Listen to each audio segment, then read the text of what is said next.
Everything you have ever seen, touched, tasted, heard, or felt makes up approximately 5% of the universe.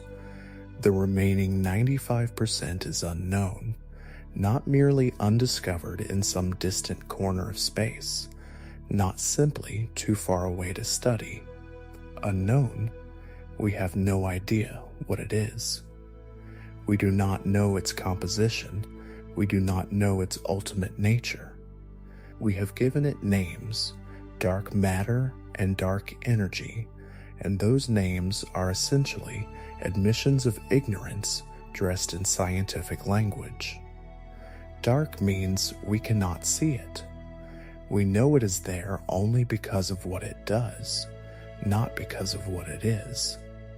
This is not a matter of insufficient technology. This is not a problem that will be solved by building a slightly bigger telescope. The 95% of the universe that is unknown represents some of the deepest and most humbling mysteries in the history of human inquiry. And they are not alarming mysteries. They are not threats. They are invitations. They are the universe reminding us that we are young, that we are curious, and that the most extraordinary discoveries in human history are still in the future. Tonight, we will rest in mystery. We will explore the things that the best physicists and astronomers alive do not know, the questions that keep the most brilliant minds of our era occupied in the morning, puzzled at midday, and lying awake at night, not with anxiety, but with a particular kind of wonder that only the deepest questions can produce. These mysteries are not frightening. They are beautiful, because a universe with unsolved mysteries is a universe with more to discover. And a universe with more to discover is a universe that is still, in every meaningful sense, alive with possibility. Take a slow breath in, as deep and easy as you can manage. Fill your lungs completely, gently, and then breathe out slowly, letting your body soften. Let your hands be open. Let your face be relaxed. The universe is 13.8 billion years old, and tonight it has something extraordinary to tell you. Let it begin. Dark matter is perhaps the most mysterious substance in the universe. It does not emit light. It does not reflect light. It does not absorb light. No electromagnetic signal of any wavelength, from gamma rays to radio waves, has ever been detected coming from dark matter, and yet it makes up approximately 27% of the total mass energy content of the universe. It outweighs all the ordinary matter, all the stars and planets and gas and dust and black holes that we can detect by a factor of about 5 to 1. For every gram of ordinary matter in the universe, there are about 5 grams of dark matter silently present, gravitationally active, and utterly invisible. We know dark matter exists because of its gravitational effects. The first compelling evidence came from Fritz Zwicky in 1933, who measured the velocities of galaxies in the Coma Cluster and found that they were moving far too fast to be held together by the gravity of the visible matter alone. The cluster would have flown apart long ago without additional unseen mass. In the 1970s, Vera Rubin measured the rotation curves of spiral galaxies and found the same effect on galactic scales. Stars at the outer edges of galaxies orbit at speeds that require far more gravitational mass than the visible stars and gas can provide. The rotation curves are flat, meaning stars at all radii orbit at roughly the same speed when they should slow down at greater distances if the visible mass were all there is. Gravitational lensing maps of galaxy clusters, including the famous Bullet Cluster, show mass concentrated where there is no visible matter, directly tracing the dark matter halos.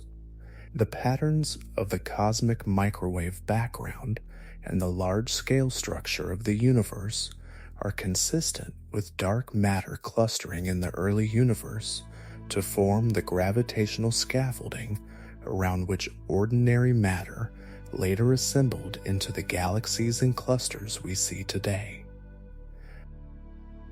So we know dark matter is there, but what is it? The most promising candidate for decades has been the weakly interacting massive particle, or WIMP, a hypothetical particle with a mass comparable to known particles but interacting only through the weak nuclear force and gravity, not electromagnetism. WIMPs would be produced in the right quantities by the Big Bang, and they would cluster in the ways observed.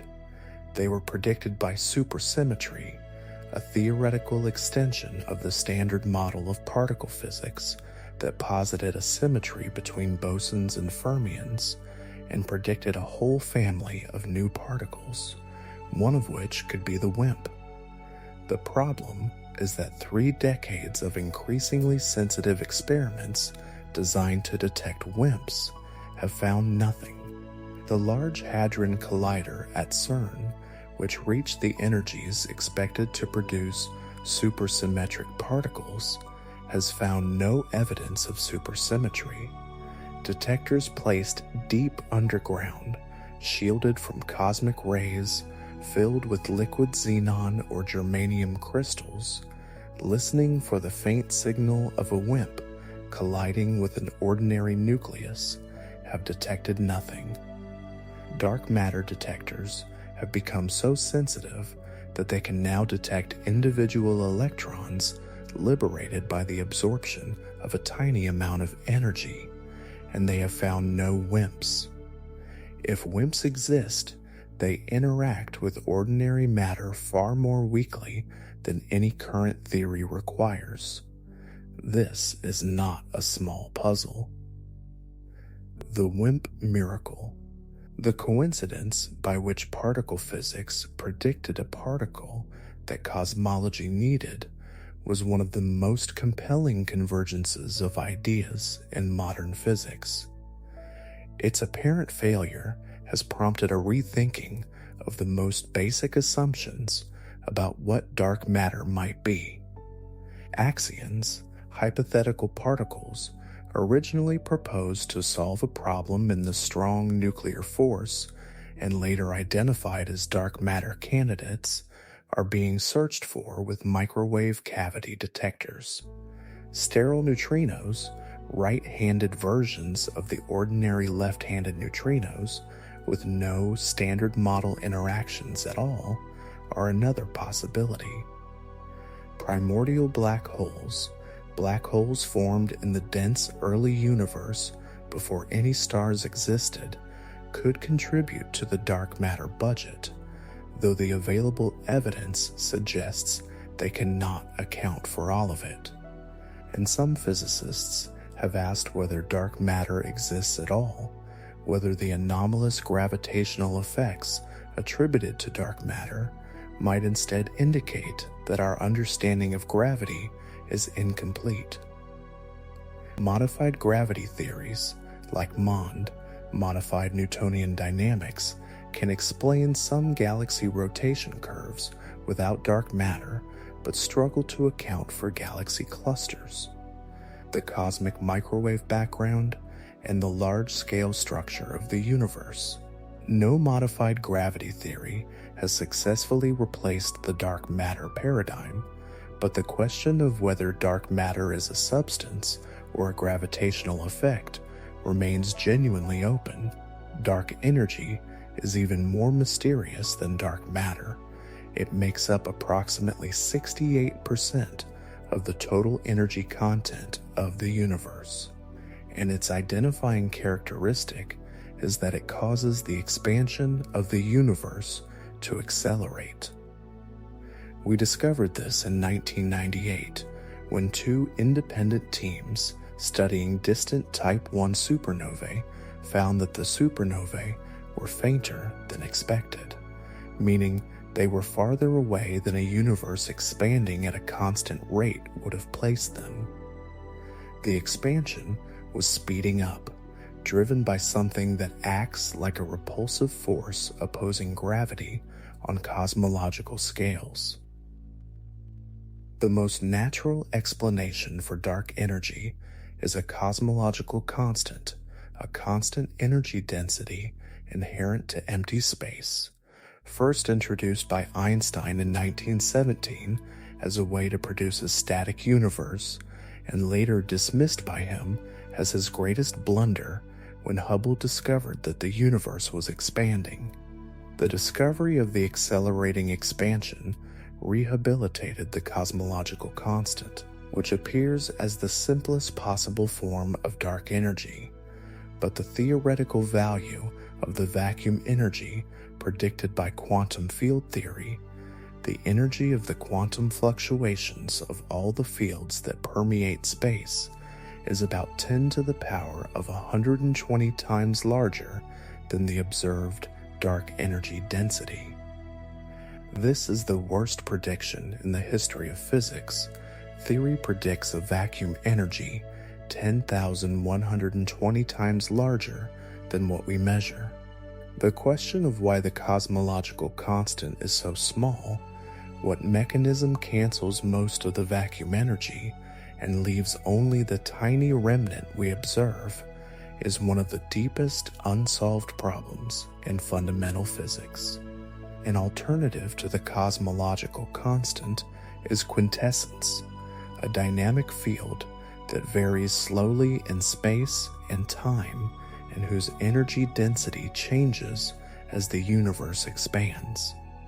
Quintessence models make different predictions from the cosmological constant about how dark energy evolves over time, predictions that upcoming surveys like the Dark Energy Spectroscopic Instrument and the Euclid Space Telescope are designed to test.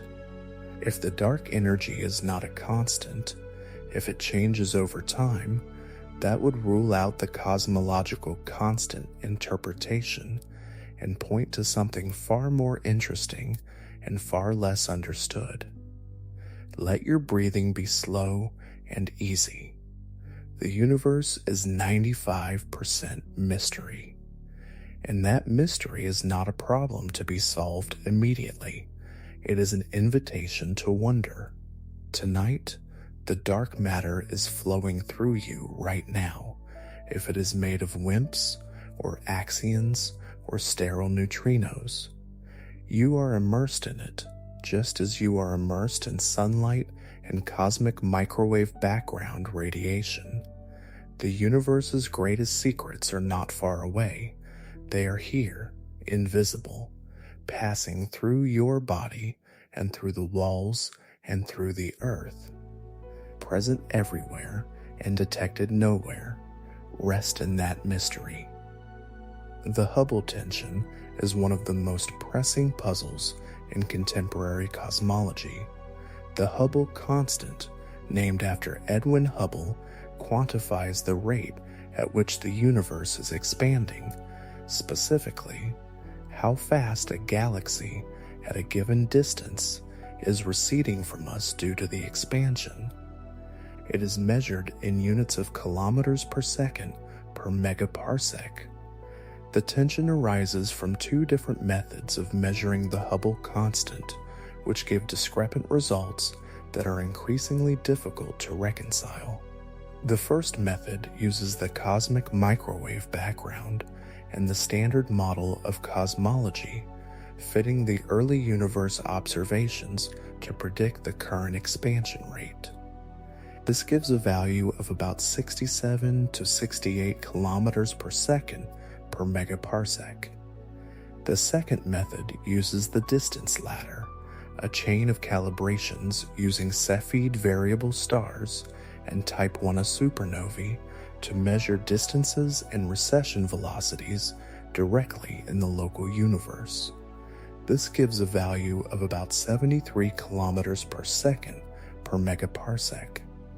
The discrepancy is about 8 to 9%, and as the measurements have become more precise rather than converging, they have become more confidently discrepant. The statistical significance of the tension is now about 5 sigma, the threshold conventionally used to claim a discovery in particle physics, suggesting it is very unlikely to be a statistical fluctuation. The Hubble tension, if real and not the result of some systematic error not yet identified, implies that the standard model of cosmology is incomplete or incorrect. New physics, beyond what is currently understood, may be required to explain it. Proposed solutions include early dark energy, a component of dark energy active in the early universe that has since faded. Additional types of radiation in the early universe, modifications to the behavior of dark matter near the time of recombination, and new interactions among neutrinos. None of these solutions is universally accepted, and the tension remains one of the most actively debated topics in cosmology. The matter-antimatter asymmetry is a mystery that touches the very reason for our existence. The laws of physics, as far as we can tell, are very nearly symmetric between matter and antimatter. For every type of matter particle there is a corresponding antimatter particle with opposite charge but otherwise identical properties. When matter and antimatter meet, they annihilate each other completely, converting all their mass into energy.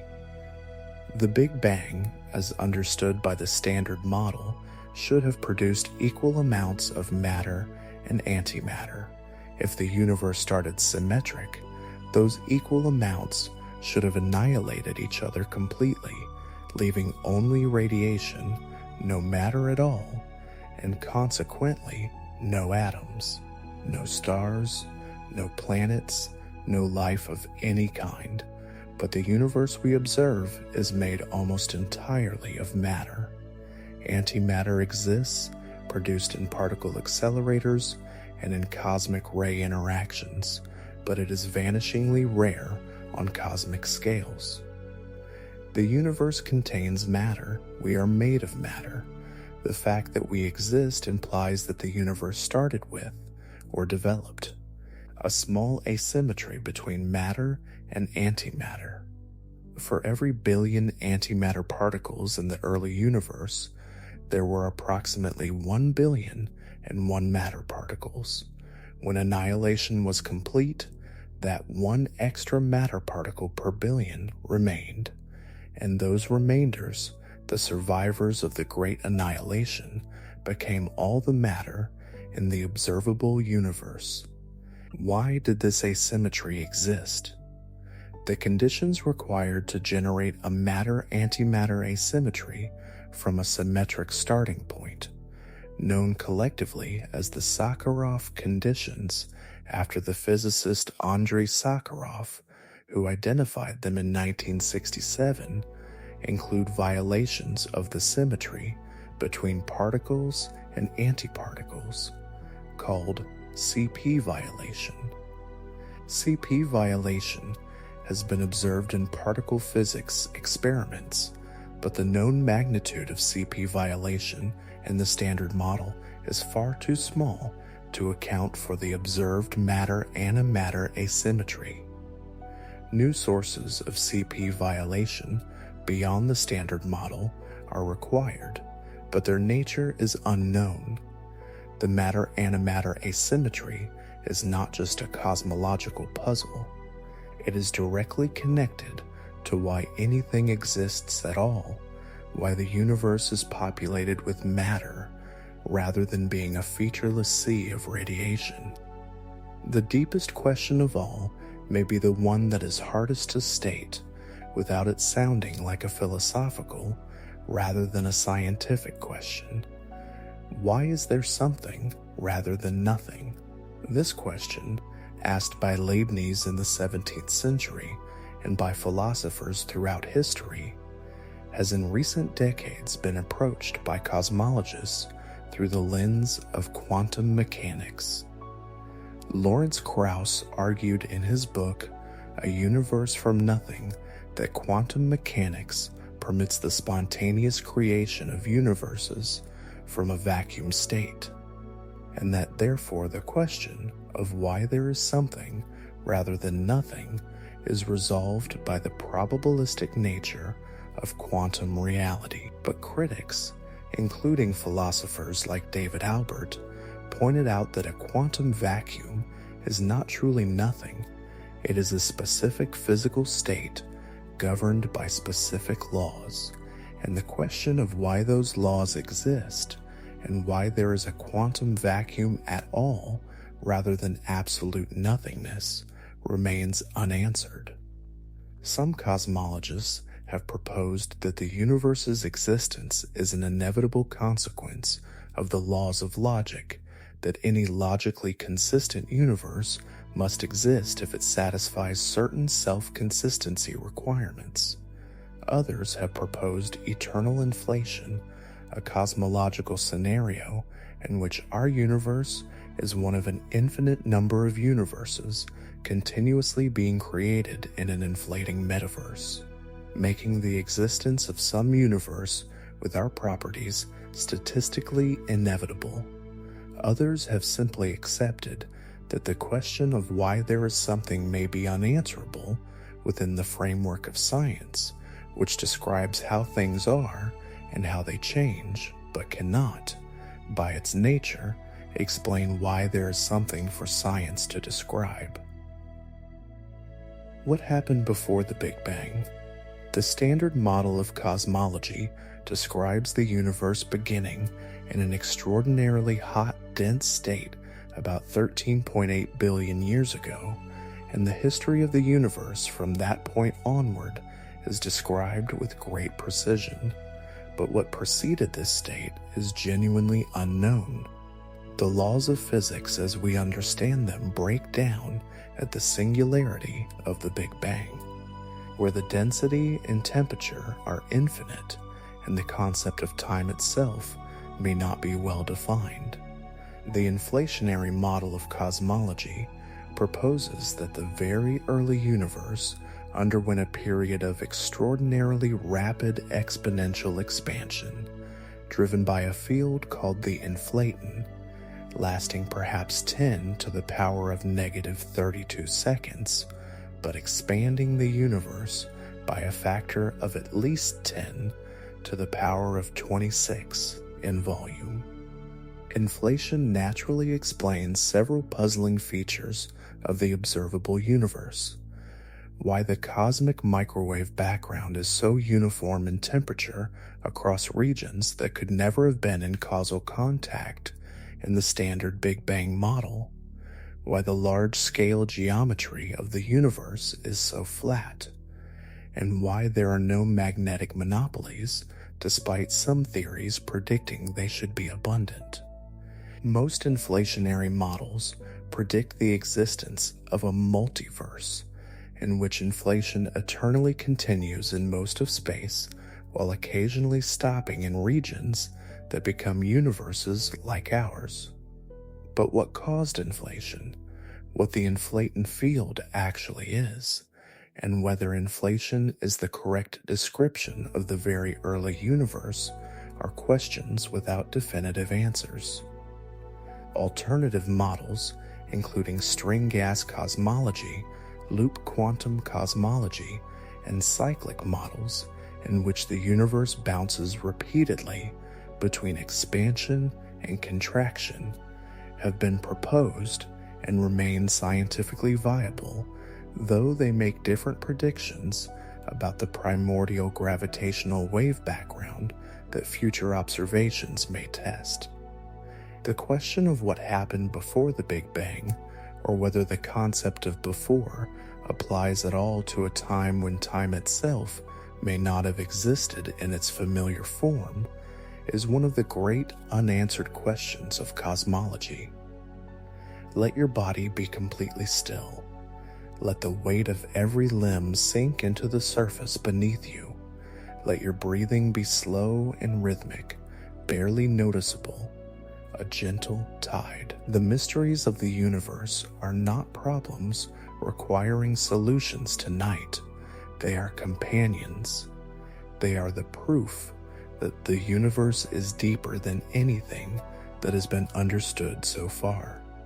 And there is something profoundly peaceful in that depth. The black hole information paradox is a conflict at the intersection of general relativity and quantum mechanics, two of the most successful theories in physics that has been puzzling physicists since Stephen Hawking proposed in 1974 that black holes emit thermal radiation, now called Hawking radiation, and slowly evaporate over time. The paradox arises as follows.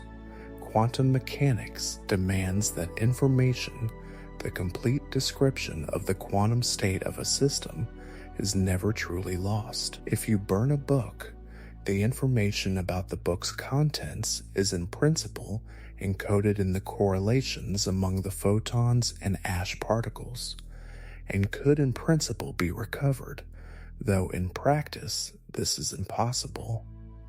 The information is scrambled but not destroyed, but black holes appear to violate this principle.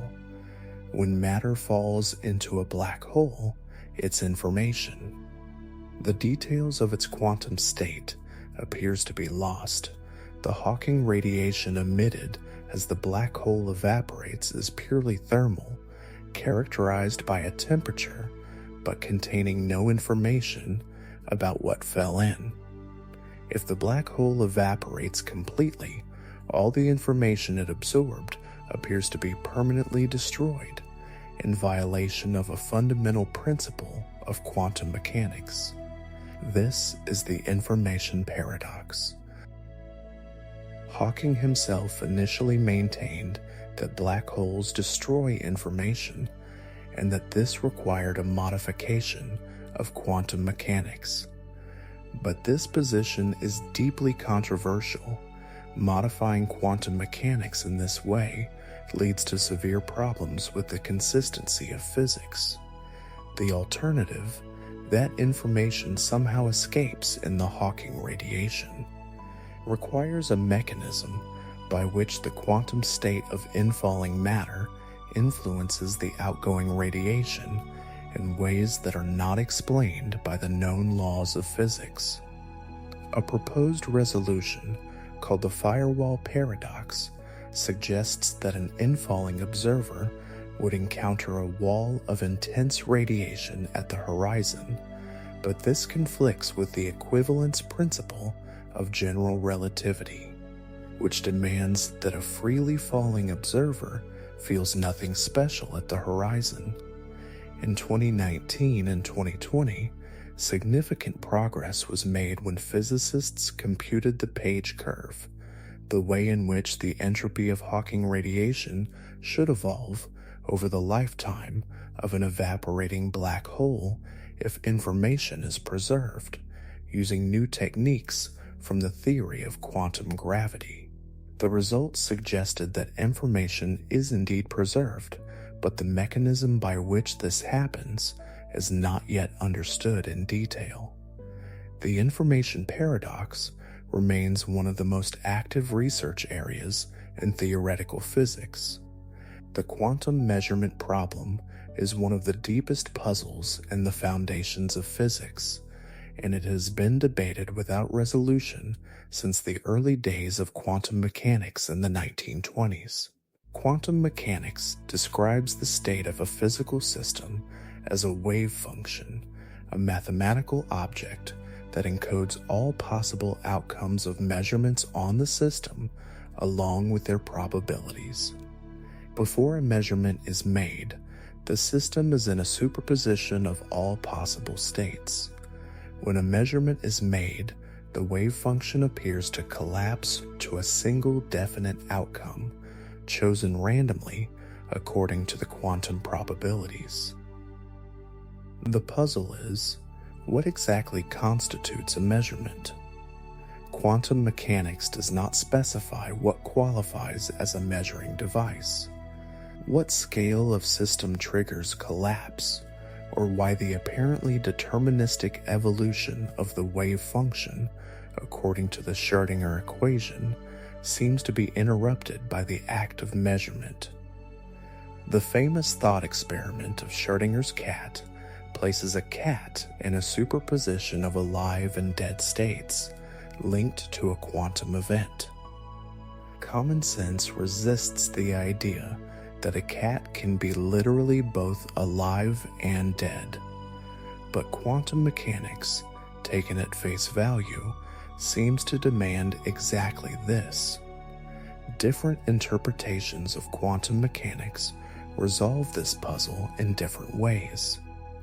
The Copenhagen interpretation, the original and most widely taught, simply asserts that the wave function is a calculational tool rather than a description of reality, and that asking what the system is doing when it is not being measured is not a meaningful scientific question. The many worlds interpretation holds that all quantum outcomes occur simultaneously in different branches of the wave function with no collapse. The pilot wave interpretation proposes that particles have definite positions at all times, guided by a wave function whose evolution is always deterministic. The relational interpretation holds that quantum states are relational properties defined only with respect to specific observers. No interpretation has been proven correct, and the question of what quantum mechanics is telling us about the ultimate nature of reality remains unresolved. The Fermi Paradox, which we touched on in other stories, deepens the longer you think about it. The galaxy is about 13.6 billion years old. Life on Earth arose relatively quickly after the Earth formed, within the first billion years. The Milky Way contains hundreds of billions of stars, many of them far older than the Sun, and the probability that life has arisen elsewhere seems by any naive estimate to be extremely high. If even a tiny fraction of those civilizations developed interstellar travel or communication, the galaxy should by now be full of detectable signals or artifacts of intelligence. And yet, there is silence. The silence is not for lack of listening. SETI, the search for extraterrestrial intelligence, has been listening to the radio sky for more than 60 years using increasingly sensitive instruments. No confirmed artificial signal has ever been received. The SETI Institute has searched millions of frequency channels across thousands of stars and found nothing that cannot be explained by natural or human-made sources. The silence is genuine, at least in the radio spectrum, at least at the sensitivities and frequencies searched so far. The explanations for the great silence are numerous, and each raises its own questions. Perhaps life is extraordinarily rare, and Earth is literally the only planet in the observable universe where it has arisen, an explanation called the rare Earth hypothesis. Perhaps simple life is common but complex, intelligent life is vanishingly rare. Perhaps civilizations routinely destroy themselves before achieving interstellar capability through war, ecological collapse, or some other catastrophe. Perhaps interstellar travel is simply too difficult and expensive for any civilization to undertake. Perhaps alien civilizations are present, but communicating in ways we have not recognized or on timescales that dwarf human history. Perhaps we are being deliberately avoided. Perhaps the universe is not yet old enough for the chain of events leading to technological civilization to have occurred more than once. Each of these explanations has implications that extend far beyond the question of alien life. The Fermi Paradox is ultimately a question about the future of intelligent life in the universe, including our own future. If the Great Filter is ahead of us, some catastrophe that virtually all civilizations fail to survive, rather than behind us, in the difficulty of abiogenesis or the emergence of complex multicellular life, then the silence of the universe is a warning. If the Great Filter is behind us, if the barrier is the improbability of life or intelligence, then we may be among the rarest things in the cosmos. Fast radio bursts are among the most enigmatic phenomena discovered in recent years. First detected in 2007 in archival data from the Parkes Radio Telescope, fast radio bursts are intense, millisecond duration bursts of radio waves arriving from cosmological distances. They are extraordinarily energetic. A single fast radio burst can release as much energy in a millisecond as the sun emits in thousands of years. Hundreds of fast radio bursts have now been cataloged, and some sources have been found to repeat, ruling out certain cataclysmic explanations. The sources are distributed across the sky with no preference for the galactic plane, confirming that they are extragalactic. Their precise dispersion measures, the degree to which the radio pulses are spread in time due to propagation through the intergalactic medium, allow their distances to be estimated. They come from hundreds of millions to billions of light years away. The origin of fast radio bursts is not yet known with certainty. The most promising explanation, supported by the detection of a fast radio burst from within the Milky Way in 2020, coincident with a burst from a known magnetar, is that at least some fast radio bursts are produced by magnetars, neutron stars with extraordinarily intense magnetic fields. But whether all fast radio bursts are produced by magnetars, or whether there are multiple source populations, remains debated. The exotic and highly energetic nature of fast radio bursts continues to stimulate proposals ranging from the eminently physical to the highly speculative.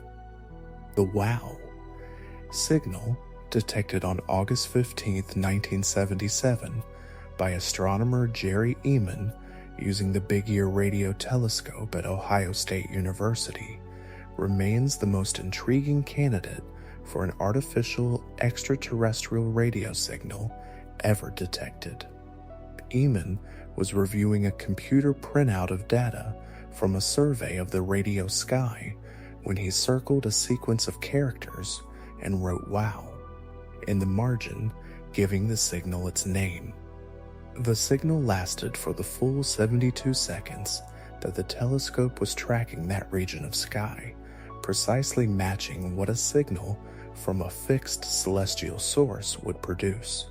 Its frequency was close to 1420 megahertz, the frequency of hydrogen line emission, which has been suggested as a natural frequency for interstellar communication. Its intensity was about 30 times the background noise level. The WOW signal has never been detected again, despite many subsequent searches of the same region of sky with more sensitive instruments. Without a second detection, its nature cannot be definitively established. Proposed natural explanations include a radio burst from a comet passing through the field of view, though subsequent analysis cast doubt on whether known comets could produce a signal with the right characteristics. the signal remains unexplained and unconfirmed, a single tantalizing data point in an otherwise silent universe. The hierarchy problem is a puzzle about the relative strengths of the fundamental forces. Gravity is by far the weakest of the four fundamental forces.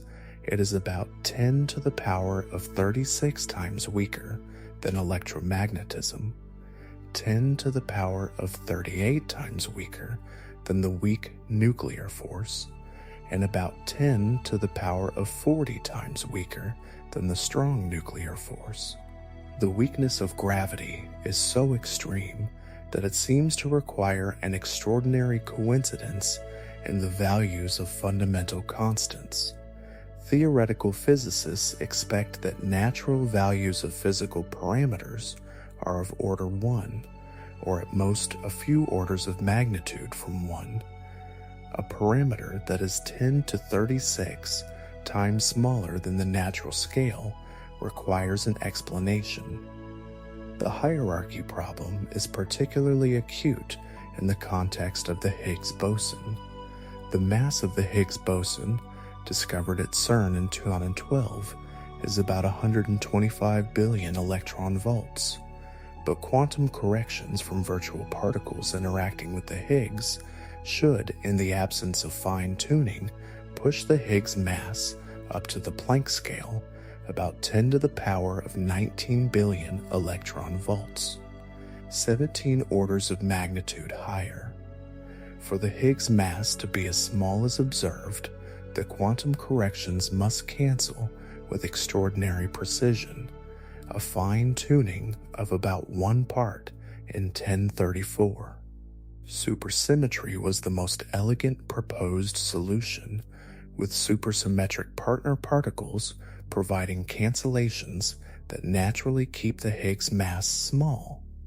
The failure to detect supersymmetric particles at the Large Hadron Collider has made the hierarchy problem more acute, not less. The fine-tuning of the physical constants of nature is a broader version of the same puzzle, the constants that determine the behavior of the universe, the speed of light, the strength of gravity, the mass of the electron, the charge of the proton.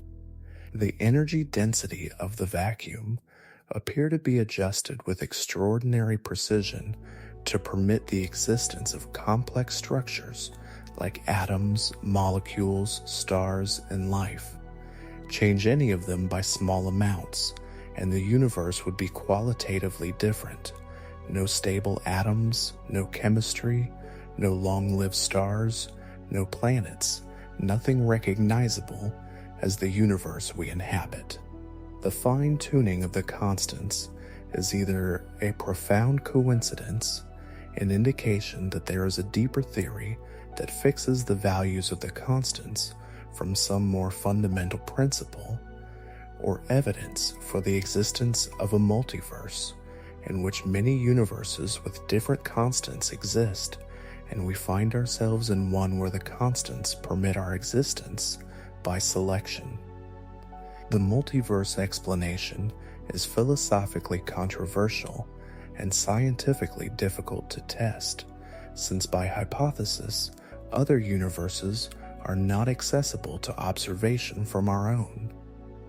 But it is taken seriously by many of the best physicists, including Stephen Hawking and Steven Weinberg, as the only natural explanation for the apparent fine-tuning. The hard problem of consciousness is, in a sense, the most personal of all the mysteries of the universe. It is the question of why there is subjective experience at all. Not just how the brain processes information, learns, responds to stimuli, and directs behavior. These are the easy problems of consciousness in the terminology of the philosopher David Chalmers, who articulated the hard problem in 1995. The hard problem is why any of this information processing is accompanied by experience. Why is there something it is like to be you? Why does the physical process of seeing red give rise to the subjective sensation of redness, that particular quality of experience?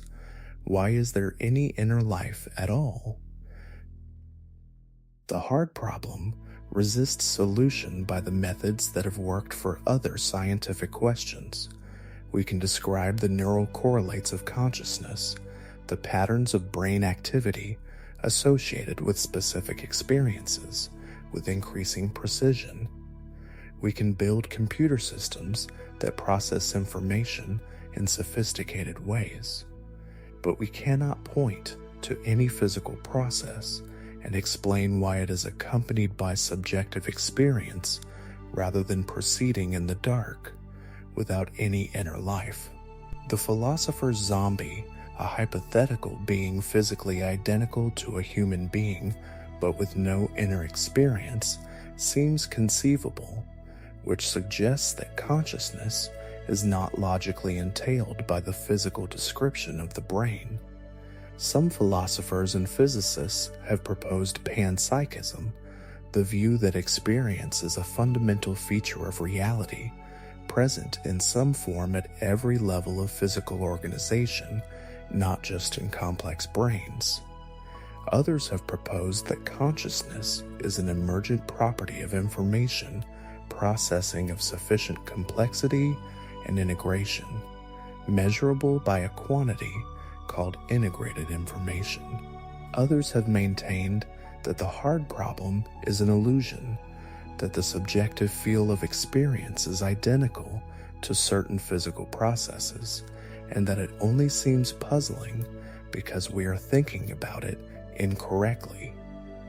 No answer has one consensus. Let your breathing be barely perceptible now. The hard problem of consciousness is not abstract tonight. It is present right here in the experience of hearing these words, and the quiet sense of being aware that you are lying still, and the feeling of your body growing heavier with approaching sleep. The mystery of consciousness is the mystery of your own existence, and it is one that no one, not the greatest philosophers, not the most advanced neuroscientists, has solved. You are, tonight, the universe experiencing itself as a mystery. The cold spot in the cosmic microwave background is a region of the sky in the constellation Eridanus, where the microwave background temperature is about 70 microkelvin colder than the average, and where the temperature fluctuations are smoother and less structured than expected from the standard cosmological model. The cold spot was identified in the UMAP satellite data and confirmed by the Planck satellite. Its statistical significance and its cause are both debated.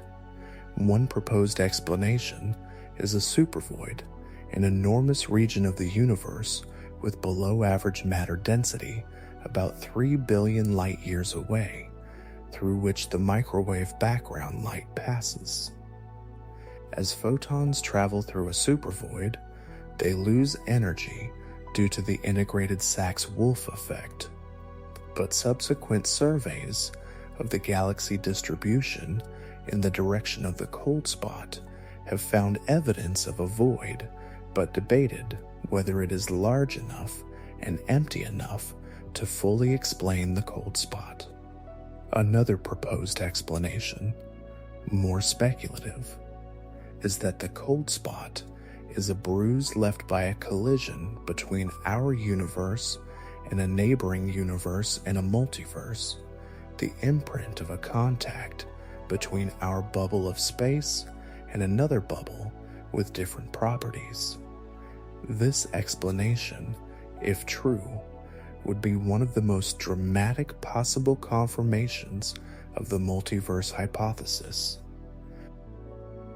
Ultra-high energy cosmic rays are among the most energetic individual particles ever detected.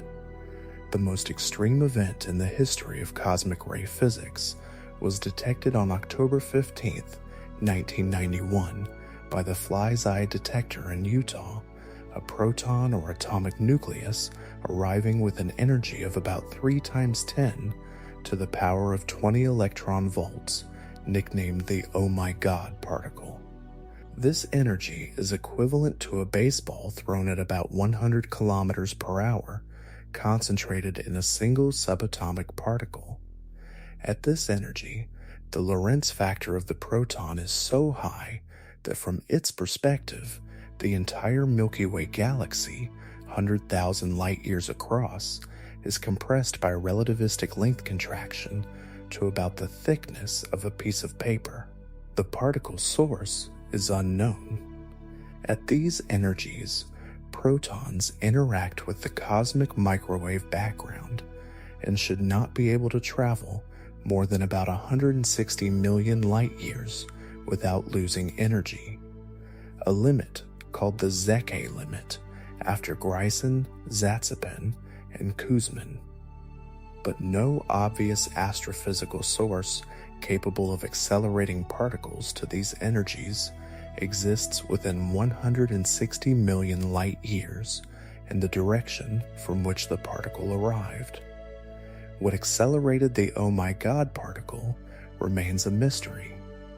The incompatibility of general relativity and quantum mechanics is perhaps the most technically formidable mystery in fundamental physics. General relativity, Einstein's theory of gravity, describes the universe on large scales, from planetary orbits to the structure of the entire cosmos, with extraordinary precision. Quantum mechanics describes the universe on small scales, from atomic structure to the behavior of subatomic particles, with equally extraordinary precision. Both theories have been tested to many decimal places. Both are among the most successful scientific theories in history, and they are mutually inconsistent. The inconsistency arises because general relativity is a deterministic theory of a continuous spacetime, while quantum mechanics is a probabilistic theory of discrete quanta. When physicists attempt to apply quantum field theory to gravity, the calculations produce infinities that cannot be removed by the renormalization procedures that work for the other forces. Quantum gravity, a theory that reconciles general relativity and quantum mechanics, does not yet exist in a complete and tested form. The leading candidate theories for quantum gravity are string theory, which replaces point-like particles with one-dimensional strings vibrating in a higher dimensional space, and loop quantum gravity, which posits that spacetime itself is quantized into discrete loops of quantum geometry at the Planck length. Both approaches have produced significant mathematical insights, but neither has yet made a unique, testable prediction that has been confirmed by experiment. The development of a theory of quantum gravity is widely regarded as the most important unsolved problem in theoretical physics. Sleep is coming now. Let it come. The mysteries are safe. They will be here when the next generation of scientists wakes up, and the generation after that. They will be here when the James Webb Space Telescope has collected decades of data. They will be here when the next generation of gravitational wave detectors has listened to the universe for another century. They will be here when computers more powerful than anything today run simulations of the early universe with unprecedented resolution. The mysteries are not going anywhere. They are the permanent address of the deepest questions, the places where science meets the horizon of the knowable. Before rest comes fully, let the universe offer a few more of its most beautiful unsolved questions. Each one is an open door into the unknown, and standing at an open door is one of the most peaceful things a mind can do. Quantum entanglement is one of the most mysterious confirmed phenomena in physics. When two particles interact in the right way, they can become entangled, meaning their quantum states are correlated in a way that cannot be explained by any information they exchanged at the time of the interaction or at any time since. When you measure one particle and obtain a definite outcome, the other particle, no matter how far away, instantly takes on a complementary definite state. Einstein famously called this spooky action at a distance and was deeply uncomfortable with it. He believed it must indicate that quantum mechanics was incomplete, that there were hidden variables, local properties of the particles that predetermined the measurement outcomes. In 1964, the physicist John Bell derived a mathematical inequality, now called Bell's inequality, that any hidden variable theory must satisfy. Experiments beginning in the 1970s and continuing to the present have repeatedly violated Bell's inequality, confirming that no local hidden variable theory can explain the correlations. The correlations are real, they are not explained by any pre-shared information, and they appear instantaneously regardless of the distance between the particles. However, the correlations cannot be used to transmit information faster than light, because the outcomes of individual measurements are random. Entanglement violates the intuition that the state of a distant object is independent of what you choose to measure on its partner, but it does not violate special relativity. What it does is reveal that quantum reality is profoundly non-local in a way that is confirmed by experiment, but not yet fully understood. The nature of time remains one of the most profound mysteries in physics, philosophy, and neuroscience. As we touched on in other stories, the laws of physics at the microscopic level are time-symmetric. They do not prefer one direction of time over the other. The increase of entropy, the second law of thermodynamics, gives us the arrow of time, but this arrow is ultimately traced back to the low entropy initial condition of the universe at the Big Bang. Why the Big Bang had such extraordinarily low entropy in the first place is itself unexplained. But there is a deeper mystery, the subjective feeling that time flows. Not that entropy increases, not that causes precede effects, but the lived experience of the present moment moving forward, of the past being fixed and the future being open. This phenomenological flow of time has no clear place in the physics of the universe, which describes a four-dimensional block universe in which all moments exist equally, past, present, and future, with no preferred now. The feeling that now is special, that there is a moving boundary between the fixed past and the open future, seems to be a feature of consciousness rather than a feature of physical reality.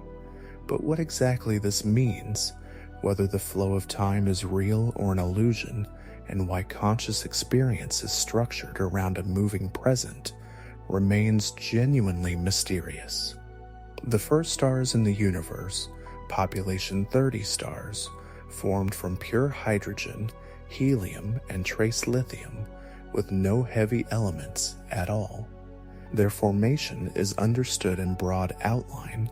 Quantum fluctuations in the early universe grew under gravity into the first dark matter halos, the densest of which pulled in enough gas to form stars.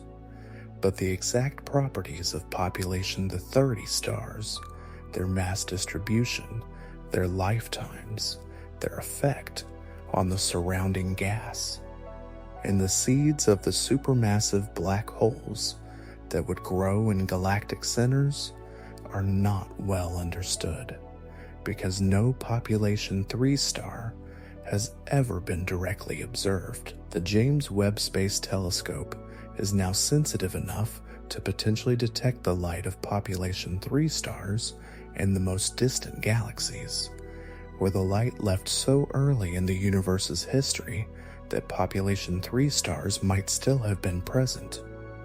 Preliminary reports from JUST have suggested possible signatures of population 3 stars in some early galaxies, but these findings are not yet confirmed. The question of what the first stars were like, how they formed, how they died, and how they seeded the universe with the first heavy elements awaits the data that only the next decade of observations can provide. The missing satellite problem is a puzzle in galactic structure. The standard model of cosmology, with its cold dark matter, predicts that massive galaxies like the Milky Way should be surrounded by hundreds of smaller satellite galaxies. But observations reveal only a few dozen satellites around the Milky Way and the Andromeda Galaxy, far fewer than predicted. Various solutions have been proposed. Perhaps most small satellite galaxies lost their gas early in the universe's history and are now too dim to detect. Perhaps supernovae in small satellites expelled most of the gas, preventing most of the stars from forming. Perhaps the predictions of cold dark matter models are too simplistic. Surveys are actively searching for ultra-faint dwarf galaxies around the Milky Way, and more than 50 have been found in recent years, but the census remains incomplete, and the discrepancy between predictions and observations, while reduced, has not been fully resolved. The mystery of quasar luminosity at early cosmic times is a puzzle that G-West has made more acute. Quasars, powered by supermassive black holes accreting at high rates, are the most luminous steady-state objects in the universe. The most luminous quasars observed at high redshift are powered by black holes with masses of several billion solar masses, at times when the universe was less than 1 billion years old. How did black holes grow to billions of solar masses in less than 1 billion years? The standard process of Eddington limited accretion, in which a black hole accretes at the maximum rate permitted before radiation pressure stops the inflow, predicts that even starting from a stellar mass black hole, growing to 1 billion solar masses takes several billion years. There is simply not enough time in the early universe for standard processes to produce the most massive early black holes. Proposed solutions include super Eddington accretion, in which black holes briefly accrete faster than the Eddington limit, perhaps in geometrically thick disks. Another solution involves direct collapse black holes, hypothetical massive black holes formed directly from the collapse of giant gas clouds without passing through a stellar phase, which would start out much more massive than stellar mass black holes. JUST has found evidence for what may be direct collapse black holes in some early galaxies, but the data are still being interpreted. The question of how the first supermassive black holes formed so quickly remains one of the most exciting open questions in astrophysics. And what about after the heat death of the universe? We know the long-term future of the cosmos. The last stars burn out in about 100 trillion years. The galaxy evaporates as stars are ejected by gravitational interactions in about 10 to the power of 19 years. The remaining matter falls into black holes, and the last black holes evaporate by Hawking radiation in about 10 to the power of 100 years. After the last black hole has evaporated, the universe is a cold, dark, nearly uniform sea of photons and electrons and positrons at a temperature infinitesimally above absolute zero, expanding forever, approaching equilibrium, but never quite reaching it. But is this truly the end? Quantum mechanics allows for extraordinarily improbable fluctuations in the quantum vacuum. On timescales of 10 to the power of 10 to the power of 50 years, a Boltzmann brain, a momentary fluctuation of matter into the form of a conscious mind, might spontaneously arise in the cold dark of the far future. On even longer timescales, a fluctuation producing an entire low-entropy universe, smaller than ours, might spontaneously arise, seeding a new cosmological cycle. Whether the universe will truly die in a cold, dark, permanent equilibrium, or whether quantum fluctuations will eventually produce new structure from the void, is a question that the physics of today cannot answer. Because it depends on the behavior of quantum gravity over timescales and at energy densities that no current theory can address. There is something deeply calming about that. The mysteries mean that the universe is not exhausted. It has not said everything it has to say. The next discovery, the one that explains dark matter, or resolves the information paradox, or reveals the nature of consciousness, might arrive in 10 years, or 100 years, or 1,000 years. It might arrive in the lifetime of someone who is very young tonight. It might arrive because of an idea that has not yet been thought by any human being who has ever lived. You are resting in a universe full of mystery. The dark matter is flowing through you. The dark energy is gently pushing space apart in every direction. The quantum fields are fluctuating at every point around you. The cosmic microwave background is filling the room with photons at 2.725 Kelvin. The fast radio bursts are firing somewhere across the cosmos, their source is still unknown, and somewhere in all of this, consciousness, your consciousness, is doing the most mysterious thing in the universe, experiencing itself. Let the breath slow, let the thoughts dissolve, let the body be completely still. The universe will keep its mysteries safe until morning, and tonight, you are allowed to simply be part of it without needing to understand it, without needing to solve it, without needing to do anything at all except rest. The universe is 13.8 billion years old. It has been patient for every second of that time. It can be patient for one more night. Sleep now. Good night.